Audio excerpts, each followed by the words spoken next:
A little reminder that this is my second photo shoot entirely made with the GF20 to 35mm lens. The first session, the first behind the scenes video I was shared earlier this week, and it featured ex-gymnast slash performer dancer Maeva. And this one features ballerina Angelina, because of course I had to make at least one session with a ballerina. We were downtown Toulouse with very little gear.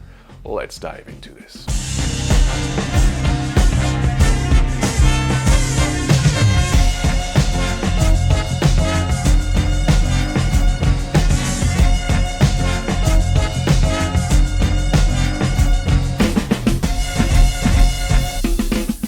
Very little gear. Yeah, for those of you who have asked me 1,000 times in the past, how much do I bring and what do I bring for a quick improvised dance urban photo shoot? Well, this is it. This is your answer, or at least a variation of what I would bring, because it will of course depend on what I'm about to shoot and where. I am only using one flash, the GODOX AD300pro, which makes this session budget friendly. I'm also only using one light modifier, the Broncolor Beauty Box 65, which can sound weird, but to this day I haven't found a balance mount light modifier of this size that really satisfies me. So I had to purchase an adapter to make it work on my GODOX flash. My camera was the Fujifilm GFX 100S, and I only used, I said it before,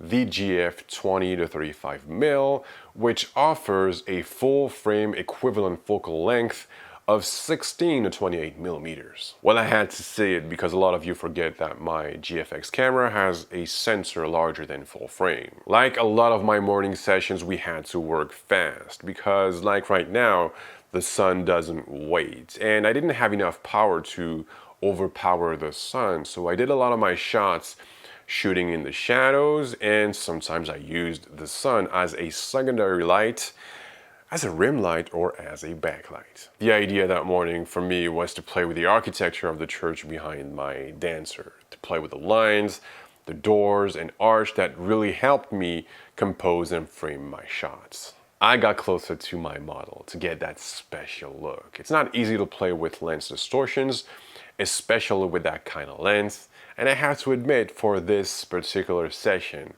I went a little beyond my usual limits.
second time with Angelina later that week in a special location that I really love. But more about that next week, I believe. Plus, since I did my first sessions with the GF2035mm outdoors, I decided to make the next three indoors. The complete gallery will be, of course, on the blog. And a little announcement that has nothing to do with what you just saw. For all my premium members, an exclusive blog post will be posted on the blog in a few hours with never seen before footage from a past session that I made, I believe, earlier this year.